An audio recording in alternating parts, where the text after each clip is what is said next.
Bonjour, c'est Richard Loiseau, praticien en rolfing, intégration structurale. Alors, nous voici donc réunis pour cette deuxième vidéo d'exercice dont le but est de vous permettre, bien entendu, de travailler pendant cette période d'isolement, de continuer de travailler sur votre corps. Aujourd'hui, ce que j'ai choisi de travailler pour vous, c'est la colonne vertébrale et notamment les possibilités de rotation, les possibilités de torsion de la colonne vertébrale. La dernière fois, on a commencé à regarder le bassin, et puis un petit peu les pieds aussi, donc pieds, bassin, colonne vertébrale. Voilà, on est en train de balayer un petit peu la structure, l'architecture globale de notre corps, des pieds à la tête. Et j'ai eu pas mal de retours déjà sur le bassin, et visiblement ça a intéressé beaucoup de personnes. Donc écoutez, merci de vos encouragements. Ça me donne vraiment envie de continuer.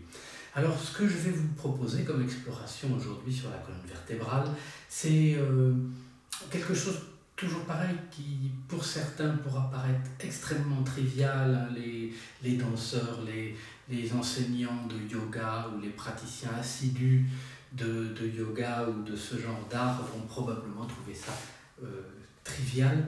Mais on va malgré tout regarder cet exercice, non pas avec l'optique d'une performance, d'arriver à quelque chose, mais encore une fois, à explorer les possibilités, les capacités de notre corps à faire, à réaliser finalement les actions, les fonctions pour lesquelles il est fait, et que peut-être il a un petit peu oublié de faire, ou qu'il ne sait plus très bien faire, ou qu'il fait alors effectivement uniquement dans le but de faire des démonstrations, que ce soit en danse ou en yoga. Mais en fait,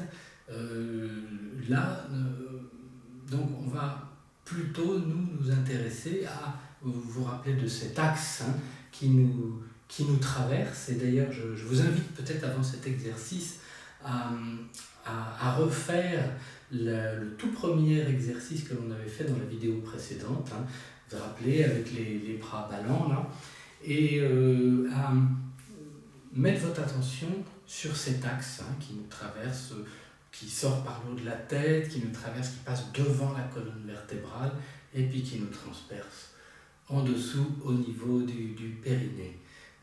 C'est encore cet axe autour duquel nous allons essayer aujourd'hui, enfin c'est pas qu'on va essayer, on va même réussir à orienter, aligner, faire tourner notre colonne vertébrale autour de cet axe. Alors, comme d'habitude, je vais aller très très lentement parce que à chaque étape de l'exercice, je me pose et je relâche et je respire, je cherche, mais qu'est-ce que je suis en train de retenir là? Et donc, c'est plutôt que je vais essayer d'aller là, on va plutôt être dans qu'est-ce qui retient et que je peux peut-être lâcher. En utilisant le souffle, par exemple, pour aider au relâchement. Et donc avec beaucoup de lenteur, et je vais le faire là avec beaucoup de lenteur, donc soyez patients, c'est un exercice. Le rolfing, le mouvement de rolfing, ce sont aussi des exercices de patience, d'écoute corporelle, mais je vous invite à être curieux, à avoir l'esprit ouvert, c'est-à-dire à ne pas rentrer dans « je veux absolument arriver à faire, à mettre la tête, je sais pas, entre les jambes ». C'est pas du tout ça qu'on cherche. Ce que l'on cherche ici, c'est à venir se poser sur notre limite, notre restriction, respirer, peut-être revenir un tout petit peu en arrière Et puis, on vient la challenger, on vient la défier, la restriction, mais avec beaucoup de tranquillité, beaucoup de douceur, beaucoup d'amour pour notre corps. Voilà.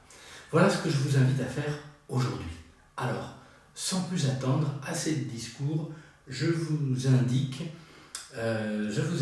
la manœuvre. Alors, j'ai utilisé un tapis de yoga. J'aime beaucoup le tapis de yoga, mais si vous n'avez pas de tapis de yoga, une bonne carpette ou un sol, ne le faites pas sur le carrelage parce que c'est pas la peine d'en rajouter d'emblée tout de suite des difficultés, mais essayez d'avoir quelque chose, un support qui soit agréable pour vous. J'ai aussi mis un petit coussin, là c'est complètement facultatif, mais ça peut être utile pour certains, notamment pour les gens qui ont le dos encore un peu voûté. Comme on va s'allonger sur le dos, ça sera peut-être certainement intéressant pour eux d'avoir un petit coussin plat, pas trop épais, hein, d'avoir un petit coussin plat ou une petite surépaisseur pour venir poser leur tête sans avoir la tête en hyperextension, ce qui rendrait l'exercice désagréable et qui n'est pas non plus forcément tout à fait recommandé pour vos vertèbres cervicales. Voilà. Donc, j'ai pas besoin du coussin, mais je pourrais éventuellement vous montrer juste comment le mettre. Alors, donc je m'allonge sur le dos, tranquillement, pas d'effort. Voilà. Je garde mes jambes pliées, hein, ici. Gardez bien les jambes pliées, c'est beaucoup plus confortable. Et puis de toute façon, on en a besoin pour l'exercice. Voilà, pour ceux qui veulent un petit coussin, il suffit de mettre un coussin comme ça derrière la tête, très simplement.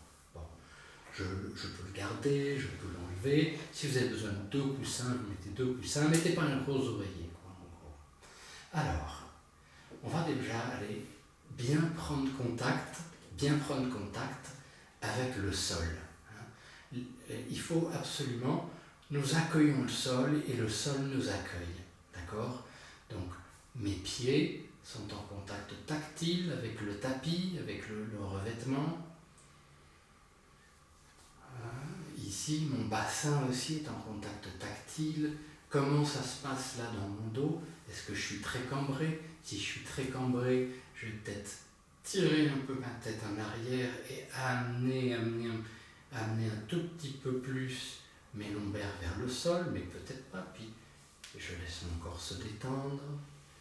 Je vais allonger mes bras le long du corps, comme ça. Et puis, bon là, j'ai déjà fait quelques efforts pour venir là, mine de rien. Mais je vais me reposer dans cette position, prendre 2-3 grandes respirations, et puis prendre un contact tactile avec mes bras sur le sol. Tout ce qui est posé au sol, je porte mon attention pendant quelques secondes dessus, l'arrière de ma tête, l'arrière de mes bras sur le sol, la plante de mes pieds. Voilà. Et puis, je vais basculer tout doucement mes jambes vers la gauche, par exemple, au début. Alors je retiens un peu, je me rends compte que là, le bras droit, il est bien utile pour pas tomber.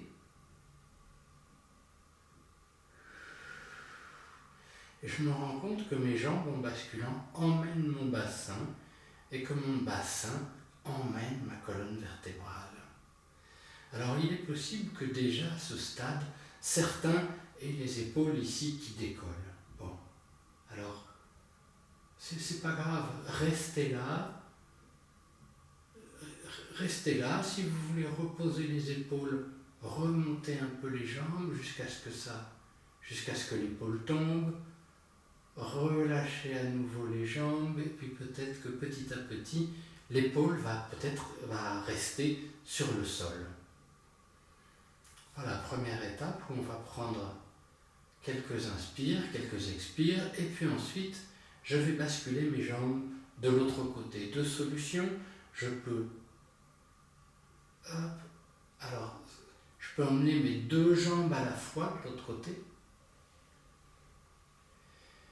probablement vous aurez senti que ça demande un petit effort au niveau des abdominaux. J'ai besoin de serrer quelque chose, j'ai besoin de faire une préparation finalement pour arriver à relever mes deux jambes comme ça. Et je peux aussi faire partir une jambe en premier, et puis l'autre, elle va entraîner l'autre, c'est plus doux.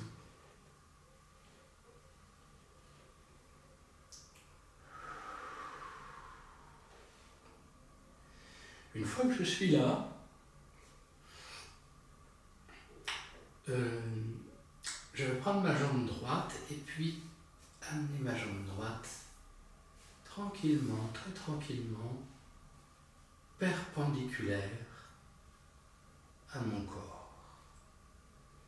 Et je vois que ma jambe droite emmène mon bassin encore plus. Mon bassin emmène ma colonne vertébrale encore plus. Et là, mon épaule se soulève. Ben oui, mon épaule se soulève. Alors, peut-être que certains qui font de la danse, l'épaule ne se soulèvera pas ici, à ce stade. Peut-être que d'autres seront déjà pratiquement obligés d'être complètement sur le côté. Sentez où vous en êtes. Il n'y a pas d'exploit à réaliser. Je peux même aller un tout petit peu plus dans la torsion.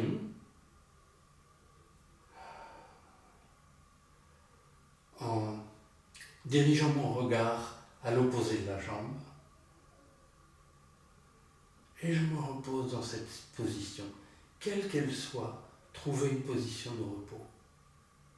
Trouvez une position de repos, relâchez tous les muscles, tout ce qui est tenu se relâche. Le cou, les bras, les épaules, les fessiers.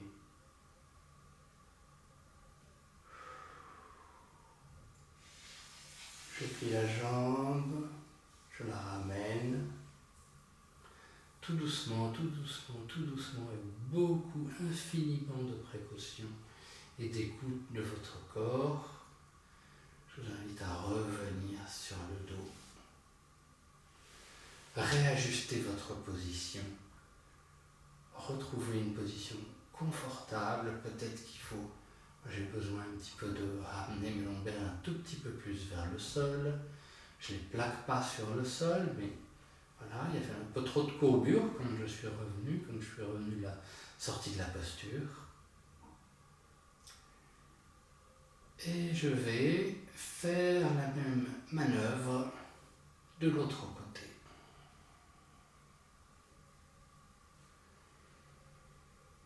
À chaque étape, je respire. Tout doucement, ma jambe se déploie. Qui est à 90 degrés, ma jambe inférieure, enfin celle qui est sur le sol, je la dégage un petit peu. Là j'ai senti, vous voyez que dans l'effort, j'ai un poumon qui est un petit peu comprimé, donc je vais venir respirer, donner un peu d'espace à ma cage thoracique, ouais, ça vient tout doucement, sans brusquer. Voilà. Et je peux reprendre, essayer d'aller un tout petit peu plus loin, aller chercher du regard la main opposée à ma jambe.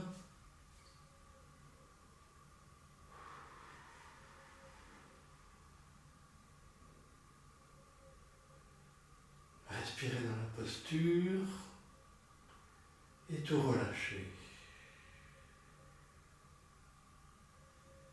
Si je peux encore, à ce stade, sentir cet axe de rotation autour de laquelle là, ma colonne vertébrale vient de s'enrouler.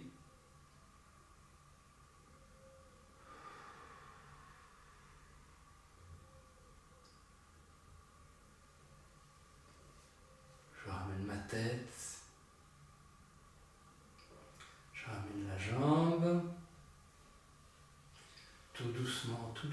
c'est vraiment important de revenir de cette position qui a pu être relativement contraignante pour certains d'entre vous.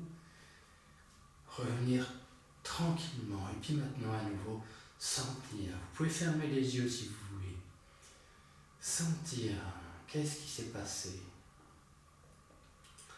Sentir cet axe. Sentir l'axe. Sentir à quel point il vous a soutenu dans ces deux exercices, dans ces deux manœuvres. Et sentir à quel point cet axe est avec vous. Vous l'avez toujours avec vous, en fait. Voilà. Tout ce qu'on est en train de faire là, c'est de réapprendre à l'utiliser pour ce à quoi il sert, nous soutenir. Nous soutenir dans notre vie, nous soutenir dans nos démarches, dans nos mouvements. Voilà. Je vais sortir de la position. Je vous invite aussi à regarder comment je vais sortir de la position. Je ne vais pas vous faire un super saut d'acrobate. Je ne vais pas sortir avec mes super abdominaux. Je vais sortir en mode hyper économique. Alors, je bascule mes jambes. Je peux en profiter pour ramener mon bras. Je laisse vraiment tout mon corps, tout le poids de mon corps sur le sol. J'allonge ma jambe ici. Je viens prendre appui avec une main et hop. Voilà. Ça a l'air d'être un petit peu pépère, hein, cette sortie de la posture. C'est juste du respect pour mon corps. C'est tout. Hein. Je peux le faire un petit peu plus vite que ce que je vous ai fait là, mais le faire comme je l'ai fait, c'est goûter, vous voyez, c'est savourer chaque mouvement de mon corps. Voilà. Bien, alors, écoutez, pour aujourd'hui, enfin, pour cet exercice-là, c'en est fini. J'espère que ça vous a convenu. N'hésitez pas à m'envoyer vos commentaires. Il y a de l'espace là en dessous si vous êtes sur YouTube pour regarder cette vidéo. N'hésitez pas à commenter. Tous les commentaires sont bienvenus. Si vous avez des questions, profitez-en. Vous pouvez aussi, alors je crois qu'il y a un petit truc pour partager là, pour vous abonner. Vous pouvez vous abonner aux vidéos, puisqu'il y en aura d'autres. Comme ça, vous serez prévenus plus facilement. Et puis, je vous invite aussi à partager avec vos connaissances, des gens qui, à votre sens, qui pourraient profiter de ces exercices et surtout de cette approche originale que je propose là, qui n'a rien à voir avec la gymnastique, ni avec la musculation, ni avec les étirements. C'est du movement rolfing, c'est un exercice d'intégration, ce sont des exercices d'intégration corporelle. Voilà. Alors, je vous dis à la prochaine pour d'autres exercices, d'autres pratiques. Je ne vous dis pas encore sur quoi, parce que je ne le sais pas, mais on verra bien. Au revoir.